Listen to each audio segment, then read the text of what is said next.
Good morning, friends. We're on part 9. Beowulf, son of Ithgau, spoke. What happened, Lord Hygelac, is hardly a secret any more among men in this world. Myself and Grendel coming to grips on the very spot where he visited destruction on the victory shieldings and violated life and limb, lost as I avenged, so no earthly offspring of Grendel's need ever boast of that bout before dawn, no matter how long the last of his evil family survives.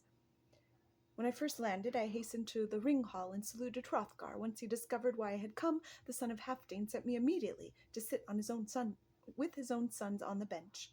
It was a happy gathering. In my whole life I have never seen mead enjoyed more in any hall on earth.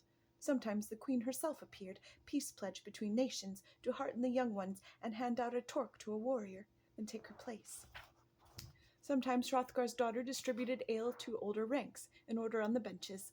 I heard the company call her Freyweru, as she made her rounds, presenting men with the gem-studded bowl, young bride-to-be of the gracious Ingeld, in her gold-trimmed attire.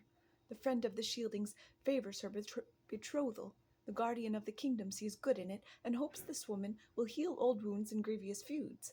But generally the spear is prompt to retaliate when a prince is killed, no matter how admirable the bride may be. Think how the Heathobards will be bound to feel their lord Ingeld and his loyal thanes when he walks in with that woman to the feast. Danes are here at the table, being entertained, honored guests in glittering regalia. Burnished ring mail, that was their host's birthright, looted when the Heathobards could no longer wield their weapons in the shield clash, when they went down with their beloved comrades and forfeited their lives. Then an old spearman will speak while they are drinking, having glimpsed some heirloom that brings alive memories of the massacre. His mood will darken, and heart-stricken in the stress of his emotion, he will begin to test a young man's temper and stir up trouble, starting like this. Now, my friend, don't you recognize your father's sword, his favorite weapon, the one he wore when he went out in his war mask to face the Danes on that final day? After Weathergeld died and his men were doomed, the Shieldings quickly claimed the field, and now here's a son of one or other of those same killers coming through our hall, overbearing us, mouthing boasts and rigged in armor that by right is yours.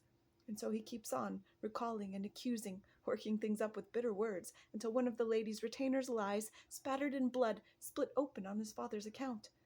The killer knows the lie of the land and escapes with his life. Then on both sides the oath-bound lords will break the peace. A passionate hate will build up in Ingeld, and love for his bride will falter in him as the feud rankles.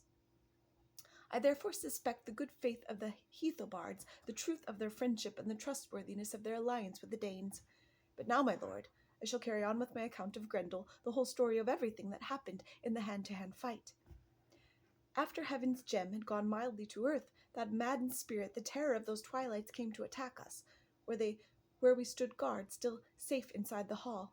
Their deadly violence came down to Hansio, and he fell as fate ordained, the first to perish, rigged out for the combat. A comrade from our ranks had come to grief in Grendel's maw. He ate up the entire body. There was blood on his teeth. He was bloated and furious, all roused up, yet still unready to leave the hall empty-handed, renowned for his might. He matched himself against me, wildly reaching. He had this roomy pouch, a strange accoutrement, intricately strung and hung at the ready, a rare patchwork of devilish fitted dragon skins.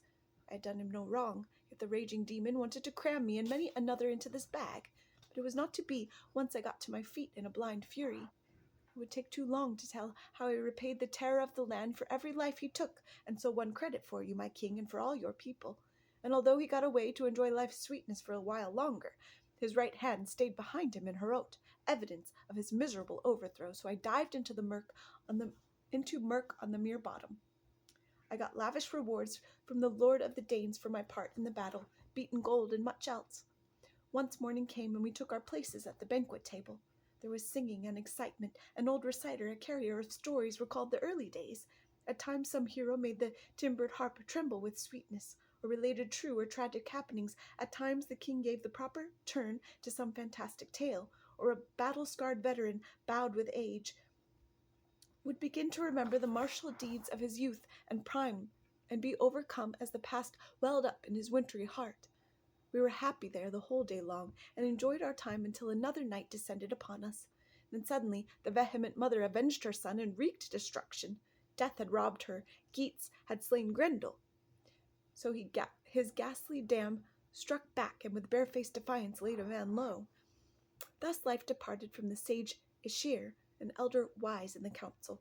But afterwards, in the morning following, the Danes could not burn the dead body, nor lay the remains of the man they loved on his funeral pyre. She had fled with the corpse, and taken refuge beneath torrents on the mountain. It was a hard blow for Hrothgar to bear, harder than any he had undergone before. And so the heart-sore king beseeched me in your royal name to take my chances under water, to win glory and prove my worth.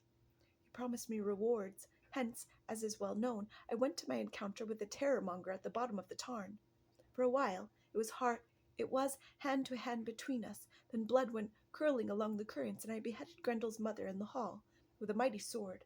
I barely managed to escape with my life. My time had not yet come. But Halfdane's heir, the shelter of those earls, again endowed me with gifts in abundance. Thus the king acted with due custom. He was paid and recompensed completely, given full measure and the freedom to choose, with Hrothgar's treasures by Hrothgar himself. These King Hygelac I am happy to present to you as gifts. It is still upon your grace that all favor depends. I have few kinsmen who are close, my king, except for your kind self. Then he ordered the boar-framed standard to be brought, the battle-topping helmet, the mail shirt grey as hoarfrost, and the precious war-sword, and proceeded with his speech. When Hrothgar presented this war gear to me, he instructed me, my lord, to give you some account of why it signifies his special favor. He said it had belonged to his older brother, King Hrothgar, who had long kept it, but that Hrothgar had never bequeathed it to his son Horoweird, that worthy scion, loyal as he was. Enjoy it well. Have a good day, friends.